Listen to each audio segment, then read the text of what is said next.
Terakhir di segmen ini ya Pak Ustadz ya, ini ada seorang kakek rela memungut butiran beras yang tercecer di jalan daerah Pangale, Mamuju Tengah, Sulawesi Barat. Berkat aksinya tersebut, dirinya pun akhirnya viral di jagat maya.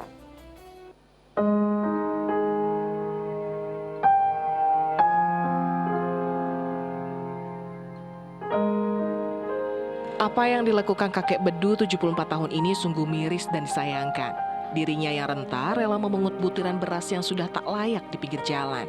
Aksinya pun viral berkat media sosial. Alasannya sederhana, dirinya tak rela jika beras yang tercecer di jalan terbuang sia-sia. Menurutnya, masih banyak orang yang membutuhkan seperti dirinya yang menantikan rezeki tersebut.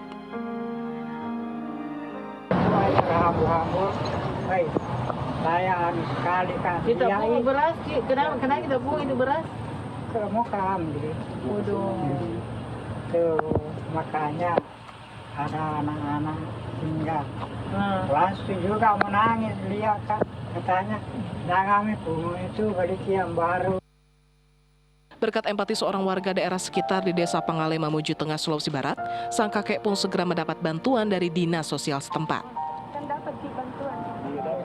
Nah, setelah sampai di sana, kami interview sama kakek yang kenapa sampai kakek tersebut memungut beras. Jadi kakek tersebut menyampaikan bahwa pada zaman dahulu nenek-nenek moyang kita tidak boleh melihat makanan yang terhambur.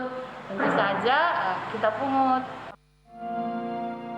Dinas Sosial berharap agar warga daerah setempat juga proaktif saling membantu dan segera melapor ke kabupaten jika melihat warganya yang kesulitan.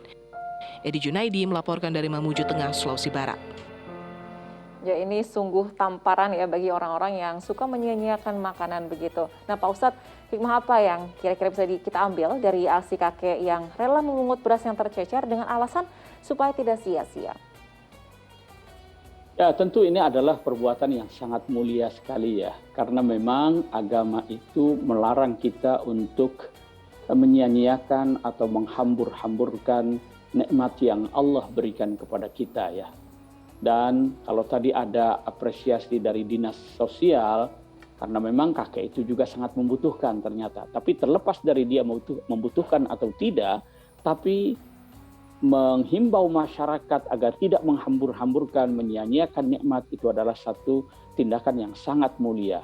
Karena agama itu melarang sikap israf, tabzir. Israf atau tabzir itu adalah menyia-nyiakan ya, mubazir, perilaku mubazir. Itu di dalam Al-Quran misalnya di dalam surat Al-A'raf ayat 31 Allah Subhanahu wa taala mengatakan waqulu washrabu wa la tusrifu. Makan dan minumlah tapi jangan berlebihan. Ya, jadi yang disebut dengan menghambur-hamburkan atau tabzir atau israf itu adalah melampaui batas dalam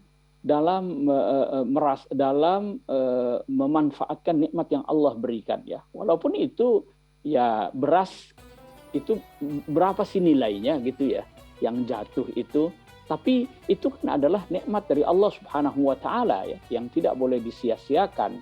Nah, di sini memang juga tamparan ya, betul tadi itu bagi orang-orang yang ya menyia-nyiakan nikmat Allah walaupun sedikit itu ya.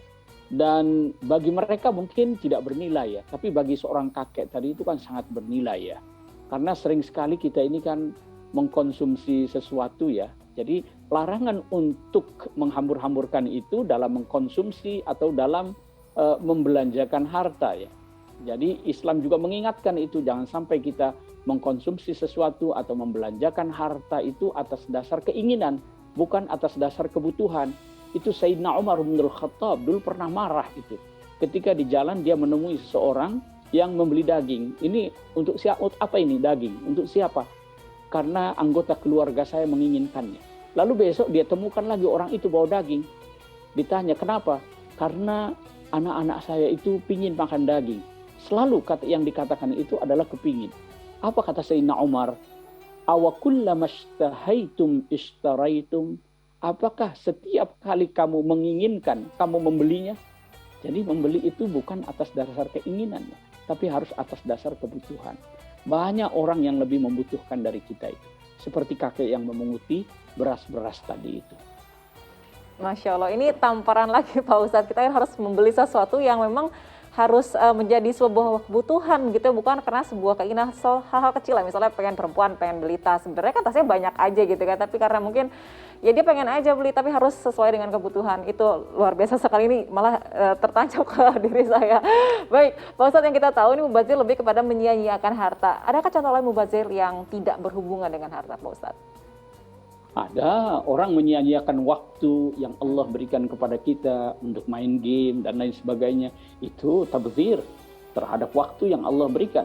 Kesehatan yang Allah berikan, ini kan harus digunakan untuk bekerja, untuk beribadah. Kalau digunakan untuk santai-santai, tidak dimanfaatkan dengan baik, itu sama saja menyia-nyiakan. Kemudian Rasulullah itu pernah marah ya, menegur salah seorang sahabat itu ketika ada yang berwudu, airnya itu banyak sekali yang terbuang gitu ya. Lalu Nabi katakan, mahadal israf. Ini tindakan macam apa ini menyia-nyiakan begini ini kan. Lalu kata sahabat tadi, afil wudu israf. Loh, memang mubazir itu berlaku juga dalam wudu ini. Kata Nabi, iya. Wa in kunta ala nahrin jarin, walaupun kamu itu berada di sungai yang mengalir, airnya deras dan banyak, kalau kamu melakukan ini, itu perilaku tabdzir, mubazir, yang tidak boleh.